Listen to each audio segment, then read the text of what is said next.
আমরা যদি একটু ইসলামিক পার্সপেক্টিভ থেকে দেখি তাহলে আল্লাহ তাআলা যেটা বর্ণনা করেছেন যে আল্লাহ তাআলা আলমে আরোহাতে রুহের জগতে আমাদের রুহগুলোকে সৃষ্টি করেছেন এবং সৃষ্টি করে তিনি বলেছিলেন যে আলাস্তু বিরব্বিকুম, আমি কি তোমাদের রব নই?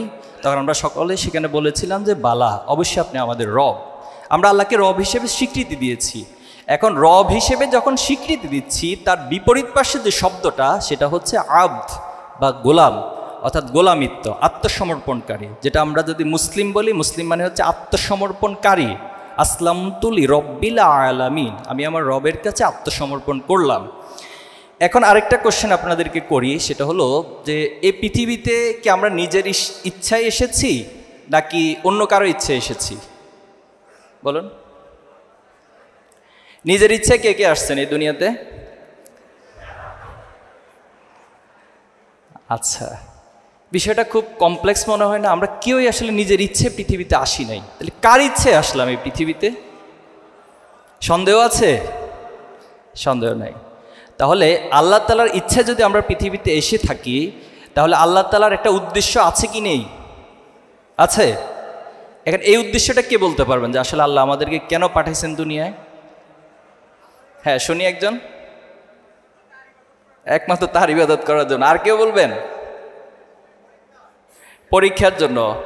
আর কালকে নাকি আপনাদের পরীক্ষা আছে অনেকের। আল্লাহ, যদি কোনো কারণে কারো রেজাল্ট খারাপ হয় দায়ভার তো শিবিরের উপর চলে আসবে। আর এই জায়গায় সবচেয়ে বেশি দায়ভার নিতে হবে আমাদের বিপি এবং জিএসকে।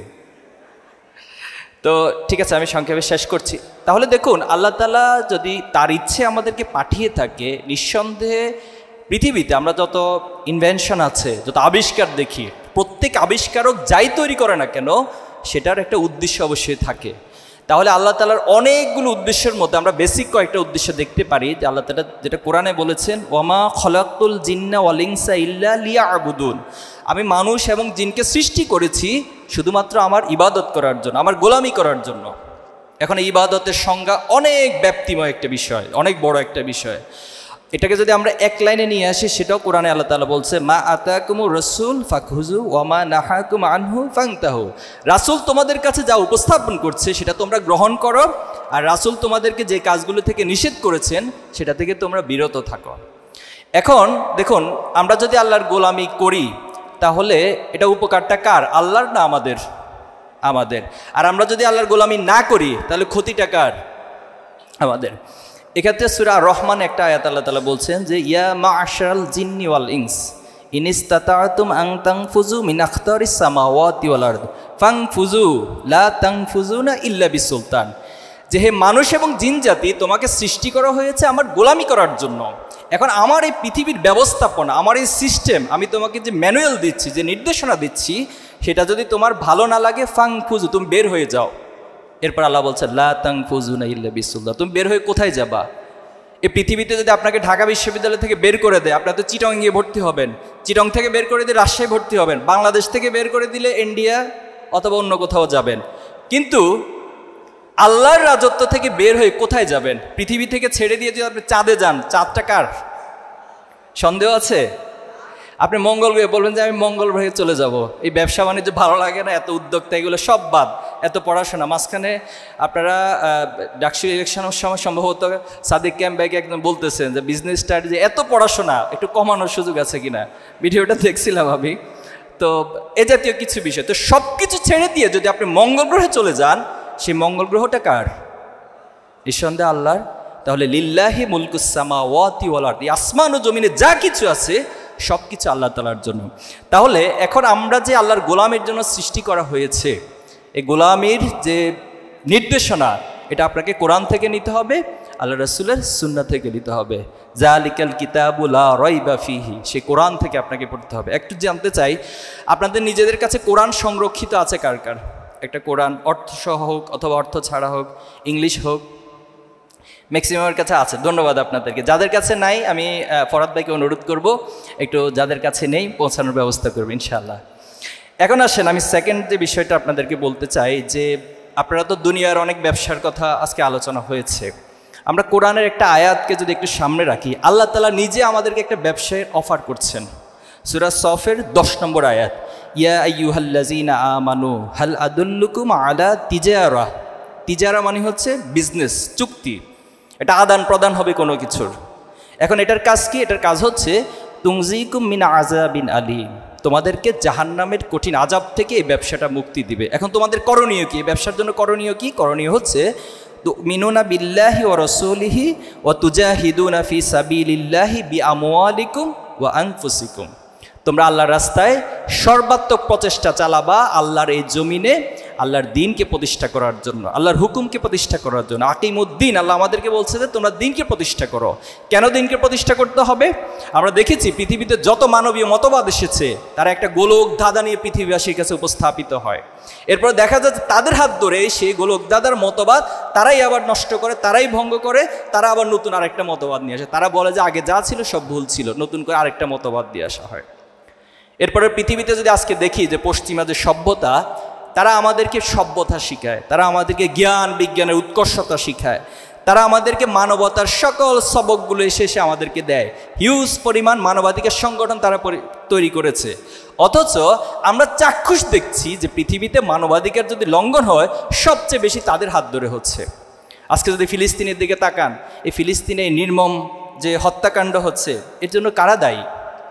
এজন্য তো কোনো মুসলিম কান্ট্রি দায়ী নয়, এজন্য তো যারা সভ্যতার ধারক বাহক, মানবতার ধারক বাহক তারা দায়ী। এজন্যই আল্লাহর পক্ষ থেকে আল্লাহ রসুলকে যে দিন সহকারে পাঠানো হয়েছে, হুয়াল্লাযী আরসালা রাসূলাহু বিল হুদা ওয়া দীনিল হক লিইয়ুযহিরাহু আলা দীনি কুল্লি। সকল মতাদর্শের এই মানবীয় মতাদর্শ মানুষকে আলটিমেট শান্তি দিতে পারে না, বরং সেখানে জাহিলিয়াতময় একটা সমাজকে আল্লাহ রাসূলুল্লাহ সাল্লাল্লাহু আলাইহি ওয়াসাল্লাম সে দিনে হক সহকারে এমনভাবে প্রতিষ্ঠিত করেছেন সেটা সত্যিকার অর্থে একটা ন্যায় এবং ইনসাফের সমাজ হয়েছে, একটা বৈষম্যহীন সমাজ হয়েছে। সেখানে বৈষম্যহীন সমাজ ব্যবস্থার জন্য কাউকে আন্দোলন করতে হয় না, সেখানে বৈষম্যহীন সমাজ ব্যবস্থার জন্য আবু সাইদদেরকে জীবন দিতে হয় না, বরং সেখানে অটোমেটিকলি আল্লাহর পক্ষ থেকে পাঠানো যে ইনসাফ, সেই ইনসাফ প্রতিষ্ঠিত হয়।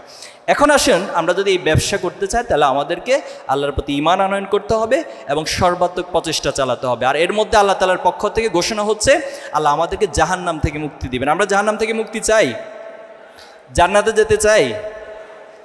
জান্নাতে যদি যেতে চাই তাহলে আল্লাহ নির্ধারিত যে বিধান সেটা আমাদেরকে পালন করতে হবে। আমি সর্বশেষ পয়েন্ট বলে শেষ করছি। দেখুন, ঢাকা বিশ্ববিদ্যালয়ে আপনারা বিজনেস স্টাডিজ যে ফ্যাকাল্টি এখানে চান্স পেয়েছেন, নিঃসন্দেহে এটা অনেক স্বপ্নের একটি জায়গা, অনেক শিক্ষার্থীর কাছে স্বপ্নের জায়গা। তো স্বপ্নের জায়গাতে আপনারা এসেছেন, এজন্য আল্লাহর কাছে অবশ্যই আপনার শুকরিয়া আদায় করেছেন। আল্লাহ নীতিমালা হচ্ছে আপনি যত বেশি আল্লাহ শুকরিয়া আদায় করবেন ফাইন শাকারতুম লাযিদান্নাকুম, আল্লাহ আপনাকে আরও বাড়িয়ে দিবেন। কিন্তু কোনো কারণে আপনার মধ্যে যদি অহংকার তৈরি হয়, পৃথিবীতে আপনি বিশ্লেষণ করে দেখবেন যত ক্ষমতাশালী ছিল, যত বিত্তশালী ছিল, তাদের পতনের অন্যতম একটা কারণ ছিল তারা একটা পর্যায়ে অহংকারী হয়ে উঠেছিল। তারা মনে করেছে পৃথিবীতে যা কিছু সবটা আমার মধ্য দিয়ে হয়েছে, আমার যোগ্যতা দিয়ে হয়েছে। আপনার যোগ্যতার পাশাপাশি আপনাকে এটা বিশ্বাস করতে হবে যে আল্লাহ তাআলা চেয়েছেন দেখেই আপনি অর্জনগুলো করতে পেরেছেন। আর এক্ষেত্রে আল্লাহর প্রতি যত শুকরিয়া আদায় করবেন আল্লাহ আপনাকে আরও বাড়িয়ে দিবেন। আমার পয়েন্টটা হচ্ছে, যারা ভালো তাদেরকে সব ক্ষেত্রে ভালো হইতে হয়। আপনি সাপোজ খুব ভালো একজন ছাত্র, কিন্তু আপনার বাবা মায়ের কাছে সন্তানের ক্রাইটেরিয়া থেকে যখন বিশ্লেষণ করা হবে তখন আপনি হচ্ছেন সবচেয়ে খারাপ একজন সন্তান। তাহলে কি দিন শেষে আপনাকে আমরা ভালো বলতে পারবো? পারবো না। আপনি খুব হাইলি সিজিপি আপনার, বাট আপনার যারা ফ্রেন্ড সার্কেল রয়েছে কেউ আপনার ব্যবহারে কখনো সন্তুষ্ট হয় না, আপনার আচরণে কেউ সন্তুষ্ট হয় না, আপনার প্রতি সবার একটা নেগেটিভিটি সবার মধ্যে কাজ করে, তাহলে তো আপনার এই সিজিপিএ এই সমাজে আপনার বন্ধুদের মধ্যে কোনো ইম্প্যাক্ট তৈরি করতে পারলো না। তাহলে এটা তো দিন শেষে ভালো হলো না। আপনি সমাজের মানুষের কাছে ভালো হতে হবে, আপনি শিক্ষকদের কাছে ভালো হতে হবে। এজন্য ছাত্র শিবির একটা বড় কনসেপ্ট হলো, ছাত্র শিবির যখন প্রতিষ্ঠিত হয়েছিল তখন প্রতিষ্ঠাকালীন যারা আমাদের দায়িত্বশীল ছিলেন তারা এই বক্তব্যটা সব জায়গায় দিতেন যে ছাত্র শিবির মানেই হচ্ছে একটা প্যাকেজ প্রোগ্রামের মধ্য দিয়ে তার একাডেমিক এক্সেলেন্সি, তার মোরাল এক্সেলেন্সি এবং সমাজের প্রতি তার যে কমিটমেন্ট, দায়বদ্ধতা, সব কিছুর মধ্য দিয়ে সে সব জায়গায় ভালো হবে। আমরা কি পারবো সে ভালোটা হতে? আল্লাহ আমাদেরকে তৌফিক দান করুক। আজকে এখানেই থাক, ভবিষ্যতে দেখা হলে আবার কথা হবে। আসসালামু আলাইকুম।